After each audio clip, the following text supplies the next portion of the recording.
ఆయన తండ్రి మాటను తీసుకొని వచ్చాడు, లోకాన్ని తండ్రి ప్రేమించినట్టు ఆయన ప్రేమించి ఏం చేశాడు? అనేకులకు ప్రతిగా నా ప్రాణాన్ని పెడుతున్నా అన్నాడు. ప్రైజ్ ది లార్డ్, హల్లెలూయా. అది ప్రేమ. ఉందా ప్రేమ? ఉందా ప్రేమ? ఇది దేవుని ప్రేమ. మన ప్రేమ కొంచెమే ప్రేమించింది. దేవుని ప్రేమ దానికి అంతమే లేదు. అంతం లేని ప్రేమ చూపించాడు. ఎవరు కొలవలేని ప్రేమను చూపించాడు. మన ప్రేమకు కొలతలు ఉంటాయి కదా, మన ప్రేమకు కొలతలు ఉంటాయి.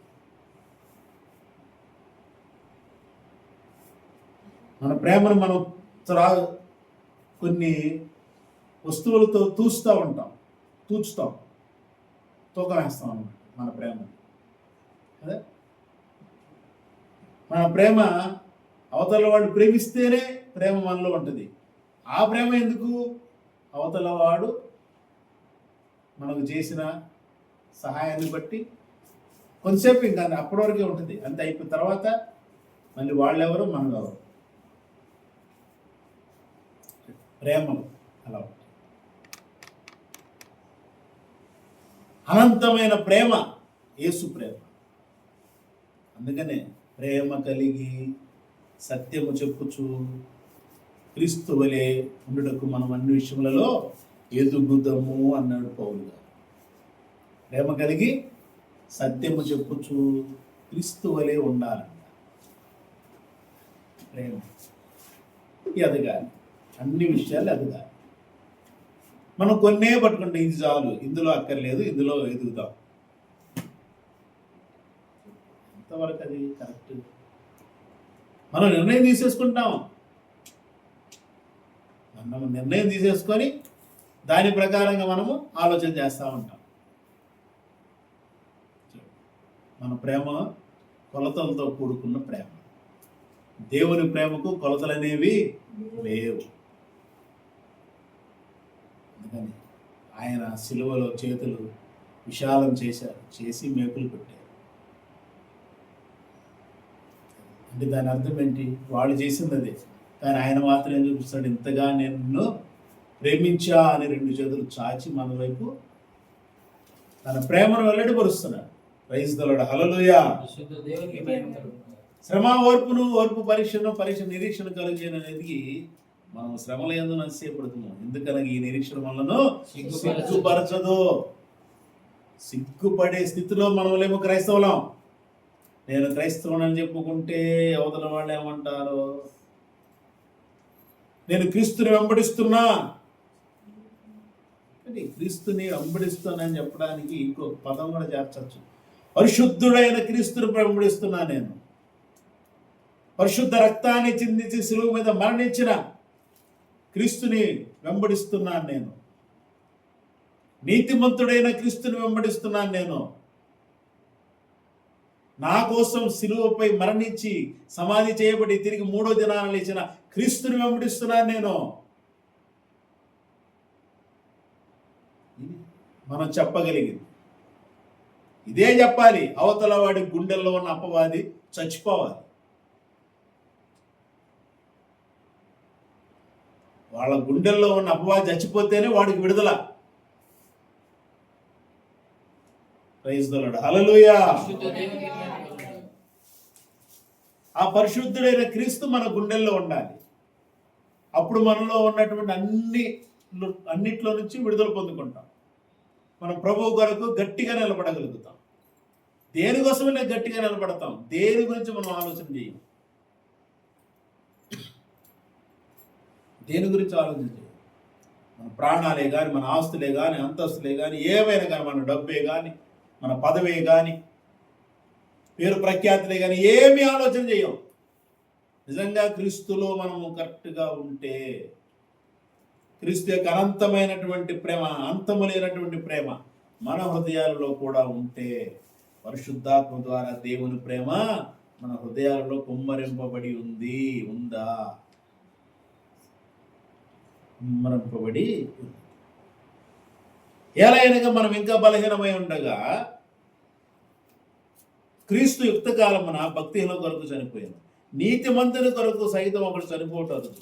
మంచివారి కొరకు ఎవడైనా ఒకవేళ చనిపోవడం తెగింపవచ్చును. అయితే దేవుడు మన ఎదల తన ప్రేమను వెల్లడిపరుచును ఎట్లనగా మనం ఇంకనూ పాపులమై ఉండగానే క్రీస్తు మన కొరకు చనిపోయాము. కాబట్టి ఆయన రక్తం వల్ల ఇప్పుడు నీతిమంతులుగా తీర్చబడి మరింత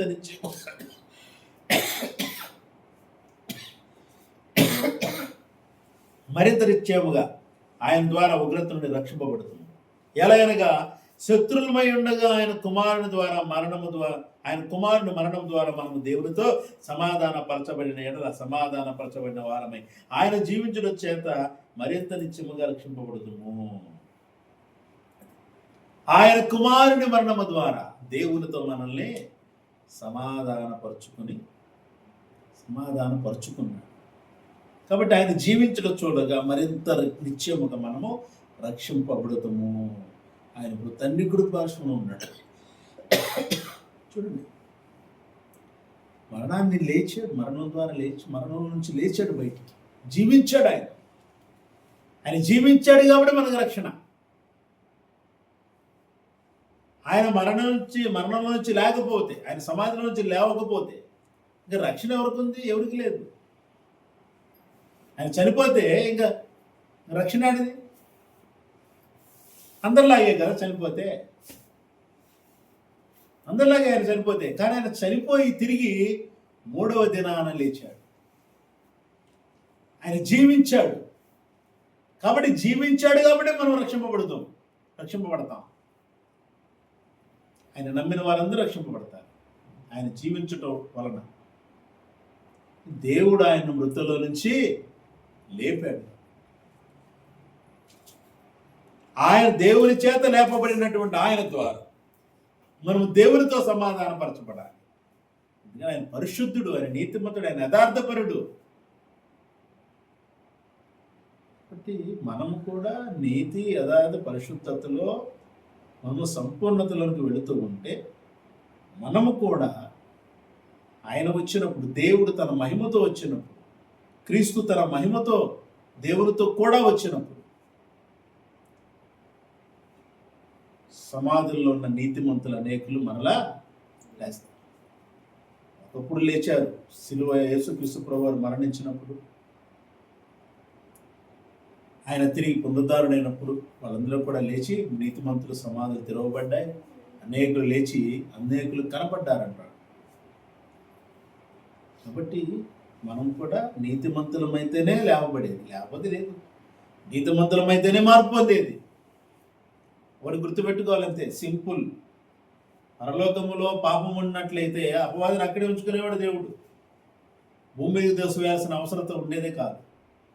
పాపం పరలోకంలో కూడా పాపము, అవినీతి, అక్రమమైన ఆలోచనలు, అపవాదిలో ఆలోచనలు వచ్చాయి కాబట్టి దేవుని సింహాసనానికి పైగా సింహాసనం వేసుకోవాలనుకున్నాడు.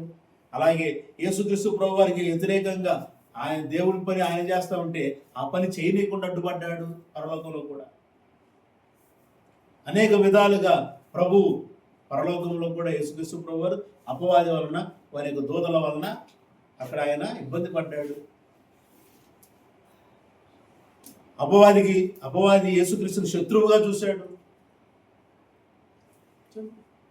మరి లేకపోతే ఆయన శత్రుత్వం ఏడ నుంచి వస్తుంది? యేసుక్రీస్తు ప్రభువారు ఎవరు శత్రువులు అవుతారు? అపవాదే ముందు తనే భావించాడు, వీళ్ళంతా నాకు శత్రువులు అని. కాబట్టి మనము ఒక నిరీక్షణతో ఉన్నాము. ఆ నిరీక్షణ మనం సిగ్గుపరిచేది కాదు. ఆ నిరీక్షణలో ఉన్నప్పుడు మనము దేవుని ప్రేమ చేత మన హృదయం నింపబడాలి. దేవుని ప్రేమ చేత హృదయం నింపబడితే దేవునితో సమాధానం పడిన వారముగా జీవించడానికి, ఆ సమాధానానికి అర్థం అనేది మనం అనుభవిస్తాం. ప్రైజ్ ది లార్డ్, హల్లెలూయా. దేవునితో సమాధాన పడిన అనుభవం ఉండాలి. దేవునితో సమాధాన పడిన అనుభవం ఉందా? ప్రశ్నించుకోవాలి. దేవునితో సమాధాన పడిన అనుభవం ఉండదు, మనం బలలో వదిలేస్తాం. సమాధానకారకుడైనటువంటి యేసు. ఆయన ఎవరి మీద కోపంతో లేడు, మౌనంగా ఉన్నాడు, తన ప్రాణాన్ని పెట్టాడు గొర్రెపిల్లలాగా, అంతే. అందరిని క్షమించాడు, దేవుని రాజ్యానికి వెళ్ళిపోయాడు.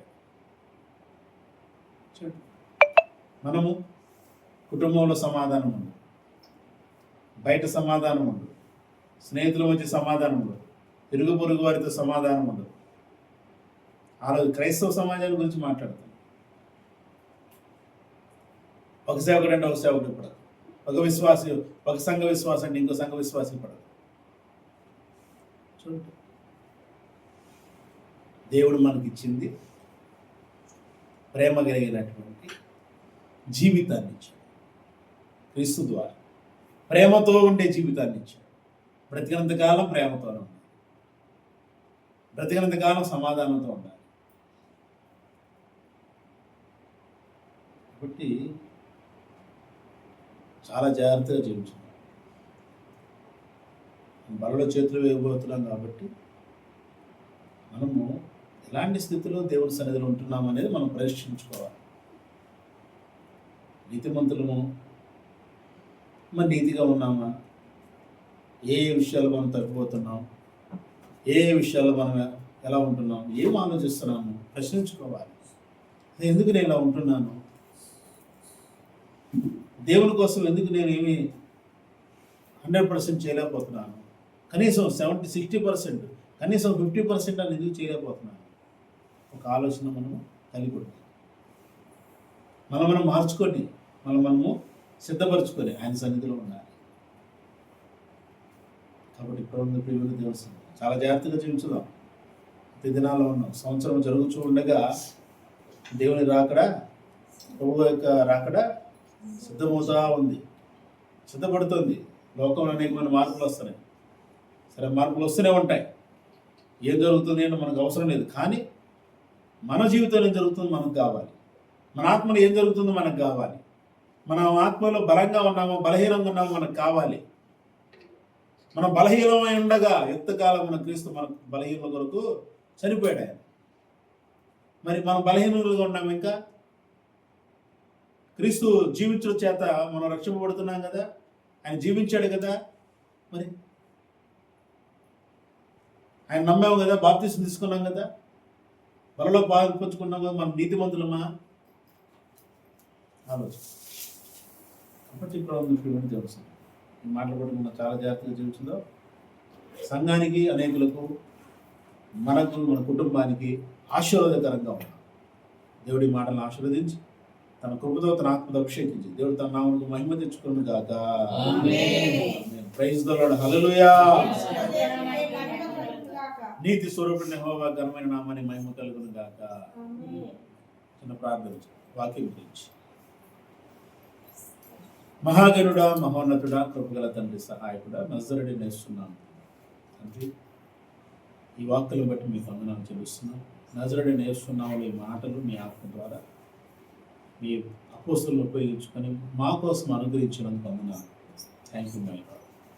ఈ మాటలు మా అందరి జీవితంలో, సంఘ జీవితంలో, సంఘంలో, ప్రతి కుటుంబంలో, నా జీవితంలో, నా కుటుంబం ప్రతి వ్యక్తి జీవితంలో ఈ మాటలు